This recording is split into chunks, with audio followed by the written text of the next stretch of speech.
Hello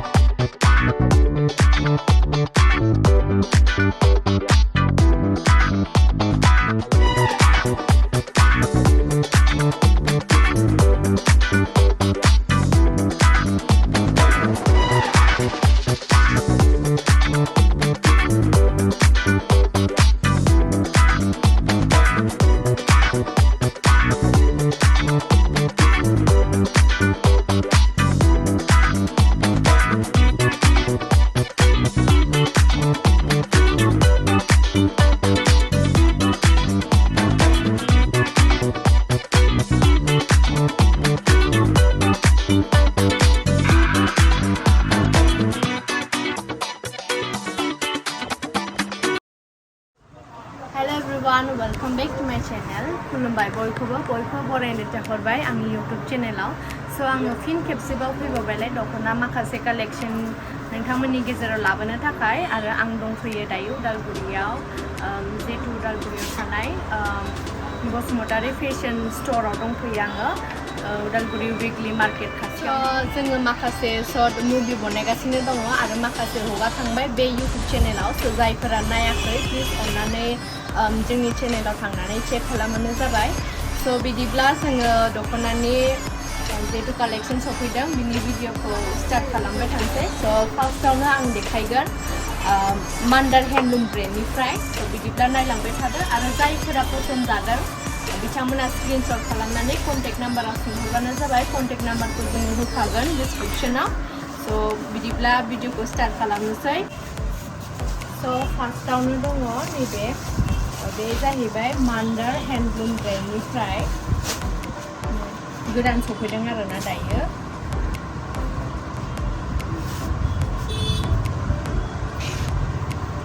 handloom गोजा आरोना बेफोर मान्दार ब्रेन्डनिफ्राय.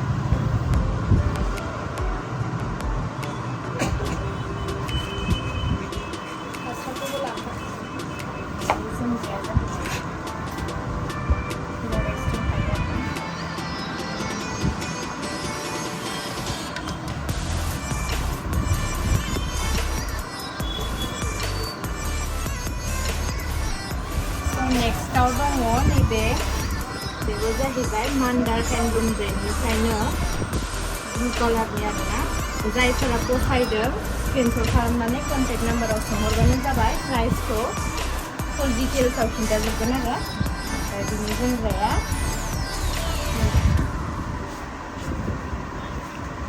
क्वालिटिया बिराद मोजां आरोना दख'नानिया. गोदानसो सफैदों.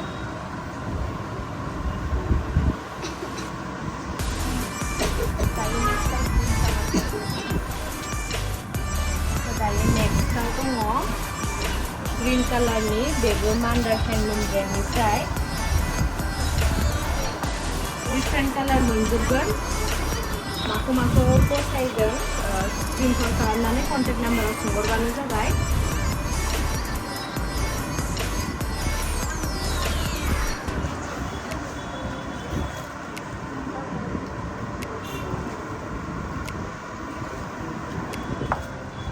दायो नेक्स्टआव दङ लाइक पार्पल कालारनि मान्दार हेन्डलुम ब्रेन्डनिफ्राय.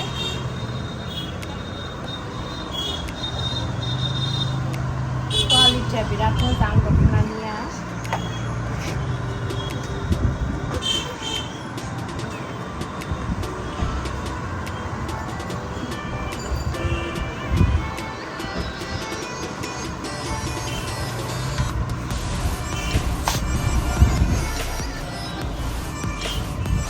नेक्स्टआव दङ नैबे कालारनि मान्दार ब्रेन्डनि गोजाना गासिबो देखायदों दायो.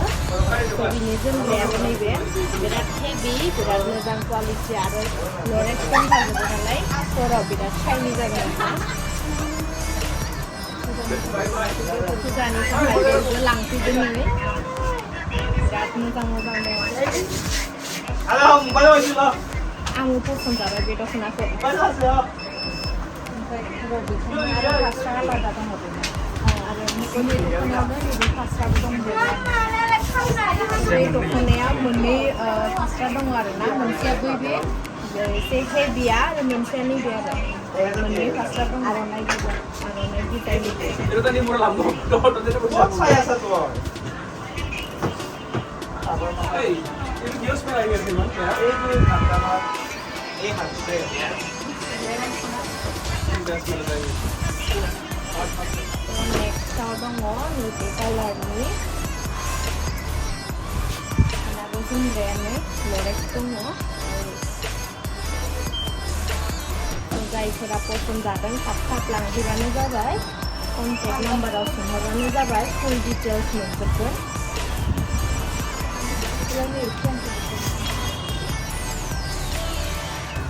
दायो नेक्स्टआव दङ बेबो मान्दारनिनो प्लेन आरोना नैबे दख'नाया प्लेनबो मोनगोन मान्दार ब्रेन्डआव ओमफ्राय जोमग्राया लरेक्स गोनांनि एसे हेभि आरो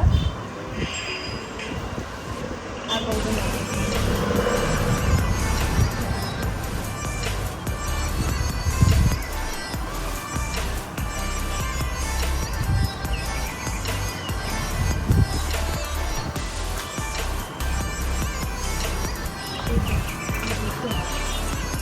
बेबो मान्दारनिनो बेबी पिंक कालारनि आरोना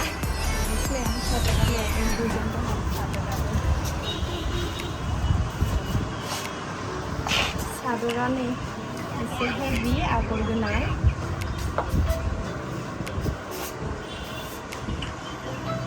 जायफोरा पसन्द जादों थाब लांफैबानो जाबाय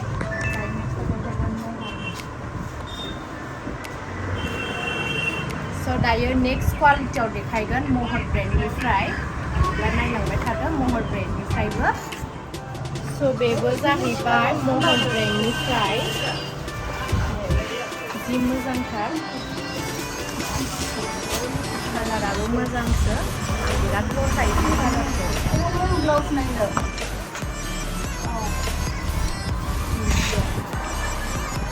जायफोरा पसन्द जादों थाब लांफैबानो जाबाय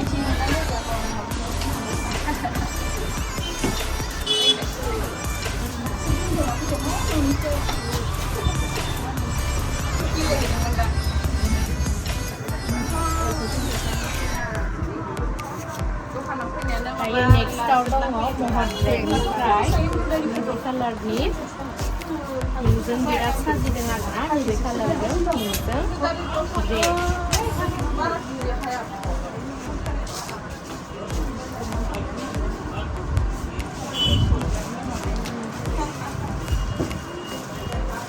सादरा सिम्पोलनो मोजां नुदों आरोना आगरफ्राबो मोजांथार बेरदों कालारा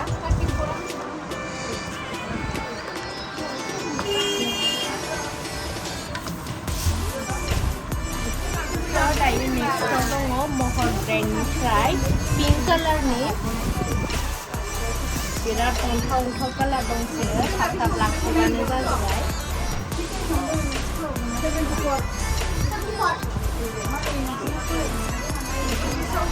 आगराबो बिराद मोजां ओमफ्राय जिनि क्वालिटियाबो बिराद सफ्ट मोजां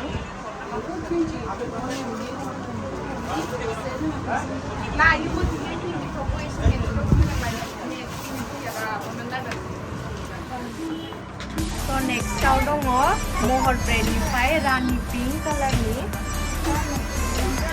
एखे रानि बायदि जानाय आगराबो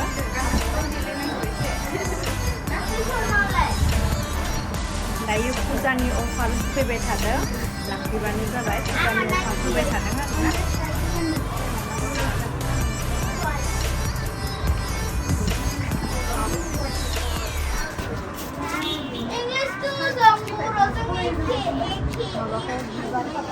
दायो नेक्स्टआव दङ पियर कटननि गेस मास्राइज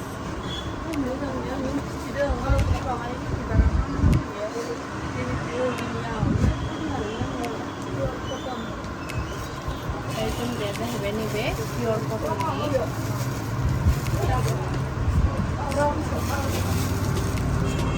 जोमग्राया नैबिदि आरो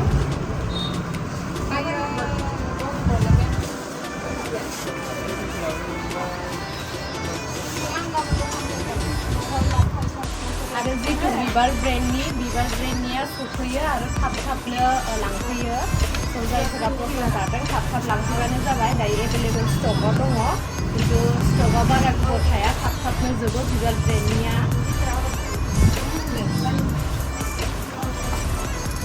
स' बेबो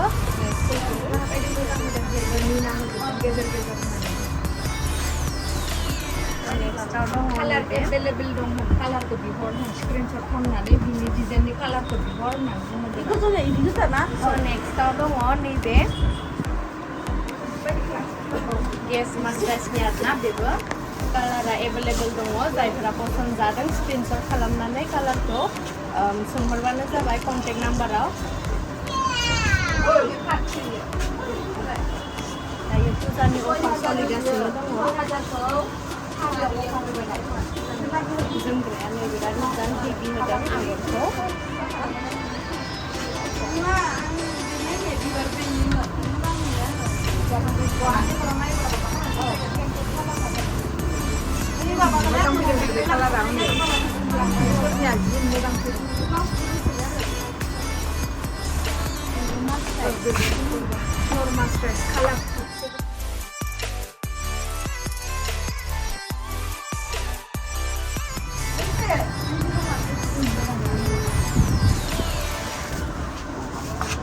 दायो नेक्स्टआव दङ नैबेबो मास्राइसनि बेलेग कालारनि दङ। दायो स्टकआव माने एभेलेबल दायो सफैबाबो थाब जोबलांबाय थादों। स' बेखायनो जायफोरा पसन जादों थाब लांफैबानो जाबाय। दायो फुजानि अफार सोलिगासिनो दङ माने।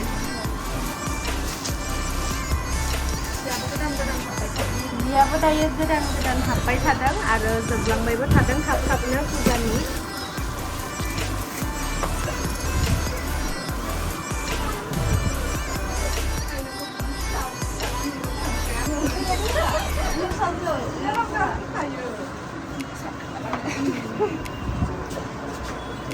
नेक्स्टआव दङ नैबेबो होल बडि आगरनि मास्राइस। बिनि क्वालिटिया बिराद सफ्ट आरोना, नै कालार खारा, फुल गेरेन्टिखा।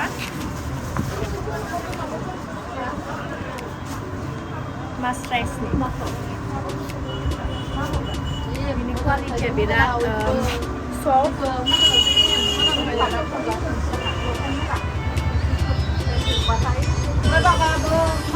दायो मानसिफ्रा बिराद लांफैसोदों फुजानि थाखाय, स' बेखायनो थाब लांफैबानो जाबाय। दायो स्टकआव माने बारा आइटेम गैया, सफैबाबो थाब जोबजोबो स्टकनिफ्राय। दायो बेखौ सेकेन्ड पार्ट देखायलाय। स' दायो नेक्स्टआव दङ पाटनि, बे जाहैबाय 6000मोन, ओमफ्राय दायो डिसकाउन्ट होगासिनो दङ फुजानि।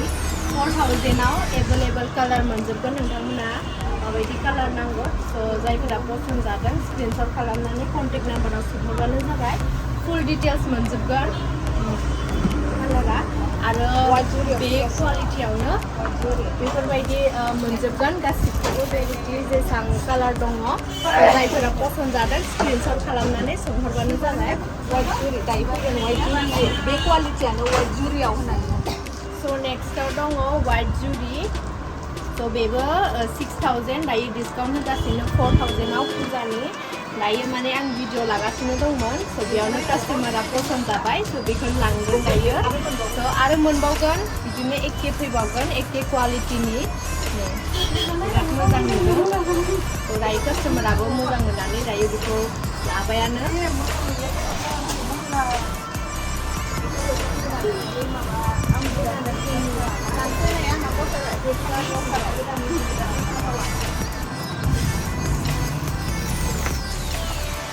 दायो नेक्स्टआव दङ पाटनि, बेबो पाटनि एखे क्वालिटि एखे प्राइस।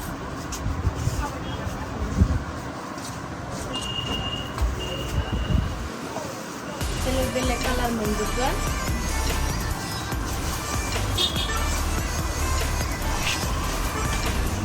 ओमफ्राय बेजों दंखायो ब्लाउसआबो सेट दंखायो ब्लाउसनि सेट।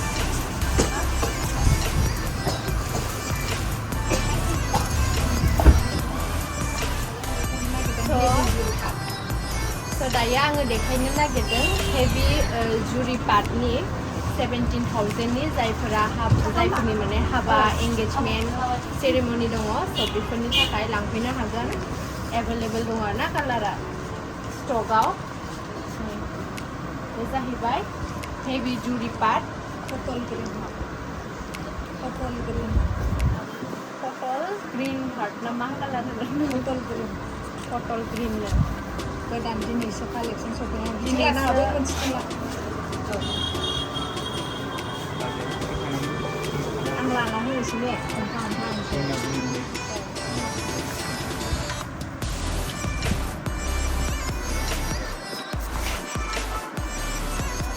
जाहैबाय पुरा हेभि जुरि पाटनि हाबानि थाखाय एंगेजमेन्टनि थाखाय कालारफोरा दायो एभेलेबल दंजोबो जायफोरा हाबानि डेट सफैगासिनो दङ लांफैबानो जाबाय थाब थाबनो ओमफ्राय नेक्स्टआव दङ नैबे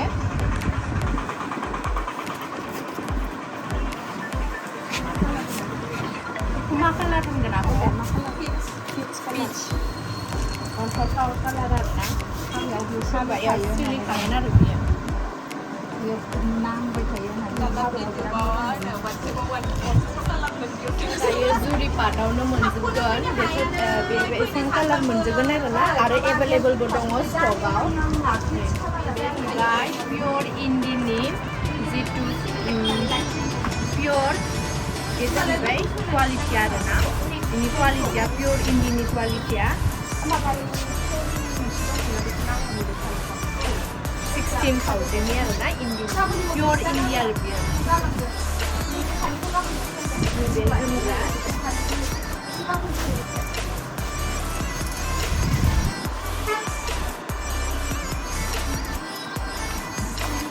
जायफोरनो इन्दिनि दख'ना नांगौ लांफैबानो जाबाय आब' सनानि दुकानाव एभेलेबल स्टकआव दङ आरो बिनि लकेसनाथ' मिथिखाबाय उदालगुरि उइकलि मार्केटनि खाथियावनो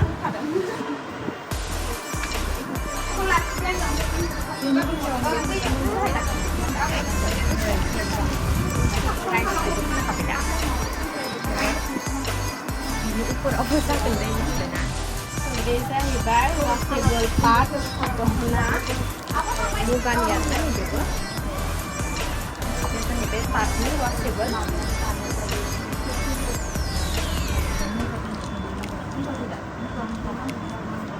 पसन्द जादोंबा जायफोरा पसन्द जादोंबा स्क्रिनशट खालामनानै कन्टेक्ट नाम्बाराव सोंहरबानो जाबाय अनलाइनबो जागोन आरो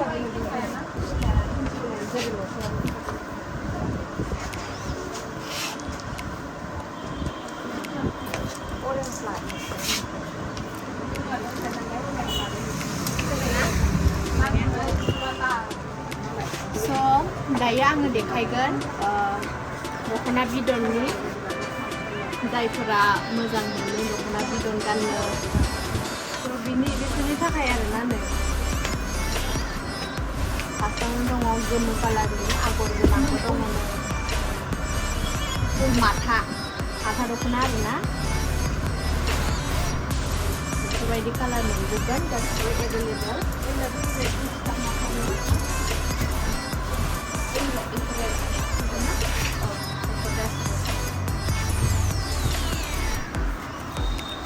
बेबो जाहैबाय माथा दख'नानि रेड कालारनि आखाइजों दानाय आरो माने आगर जायफोरा मोजां मोनो दख'नाखौ बिनि गाननो थाखाय बिथांमोननि थाखाय आरोना नैबे आंबो मोजां मोनो आगर गुबैनि दख'ना गाननो थाखाय ओमफ्राय फुल भेराइटिनि मोनजोबगोन नैबे कालारनि गासिबखौबो मोनजोबगोन नै ब्लु दङ बा गोमो दङ बेसर बिबारनि दङ गोथां दङ गोमो दङ फुल कालार मोनजोबगोन नै बिथिंबो दङ माथानि मास्राइसनि गासिबो दंजोबो आरो ओमफ्राय बेलेग क्वालिटिनिबो नांगौबा नैबेफोर दंजोबो गासिबो डिफरेन्ट कालारबो मोनजोबगोन गोजौआवबो दङ जोमग्राबो आरो माथानि नैबे कालारबो मोनगोन आरोना ग्रे टाइपनि कालारबो मोनजोबगोन एभेलेबल गासिबो एभेलेबल दंखाजोबो जायफोरा पसन्द जागोन थाब थाबनो लांफैबानो जाबाय माने माथा लाबार जायफोरा माथा लाबार आरो टाइपनि दख'ना डिफारेन्ट टाइपनि दंजोबो ओमफ्राय नैबेबो दङ लरेक्सनि दख'ना बिबार दङ गासिबो आरो बिबार ब्रेन्डनिया फैयोबा थाब थाब जोबजोबो स्टकनिफ्राय स' बेखायनो थाब थाब लांफैबानो जाबाय दायो फुजानि बिराद अफार सोलिगासिनो दङ स' फुजानि थाखाय बिराद होंगो जागासिनो दुकानाव दायो बेबायदि केसा पाटनिबो मोनगोन अरिजिनेल हेभि जितु पाट बेफोरखौबो मोनजोबगोन हाबानि थाखायबो स' दायो माखासे दख'ना डिटेल्सखौ नोंथांमोननि गेजेराव खिन्थागोन जा आब' सनाया खुलुमबाय आंनि MS बसुमतारी फेशननिफ्राय बेखौबो बरायहरबाय जायफोरा फुजानि दख'ना नांगौ दखानाव लांफैबानो जाबाय जेनेबा दख'नाया स्टार्टिं मान्दार ब्रेन्डनिफ्राय मोनगोन महर आर'नाइ बिबार ओमफ्राय मा होनो लफाय आरो माखासे गेस मास्राइज माने कालार खारा पियर कटन बेफोरखौबो मोनगोन आर'नाइ बिदन आरो जायफोरा माथा लाबार जेनेबा आखाइजों दानाय गाननो मोजां मोनो बेफोरखौबो मोनगोन दा फुजानि गोदान कालेक्सन फैबाय थाखादों आरोना जेनेबा गासिखौबोथ' देखायजोबनो हाला नालाय भिडिअ'आबो गोलाव जायो आरो नोंथांनाबो भिडिअ' गोलावबाथाय नायनो बायो बिनि थाखायनो माने सर्ट देखायनाय जाबाय माखौबाथ' देखायनोनो मोनासै फैदो जायफोरा खाथि दखानाव फैनानै नायफैदो आरो जायफोरा गोजान अनलाइन बिहरबानो जाबाय अलरेडि कन्टेक्ट नाम्बार होखागोन बे कन्टेक्ट नाम्बारावहाय फसायदोंबा कन्टेक्ट खालामहर जेनेबा दायो फुजानि फिर आं रायज्लायनो सोलाबाबो जानो हागौ नोंथांमोनजों लोगोफोरजों नोंसोरो वाट्सएपआव फैनानै आंजोंहाय जि दख'ना नांगौ आंनाव बुंहरबानो जाबाय आं हानायखिनि नोंसोरनो हरगोन आरो नोंसोरनि एड्रेसखौ नोंसोरो होबानो जाबाय नोंसोरनि एड्रेसावनो दख'नाया थांखागोन सिगां पेमेन्ट खालामग्रोनांगोन पेमेन्ट खालामखांनायनि उनावहाय दख'नाखौ जों हरगोन आरो मा होनो जेबो गिनाङा आर'नाइनिफ्राय गामसानिफ्राय लानानै गासिखौबो मोनजोबगोन आरो दख'नायाबो 500निफ्राय स्टार्टिं लावगि बिदन होनो कालार खारखाया अरिजिन मास्राइज बियो बेखौबो मोननो हागोन आरो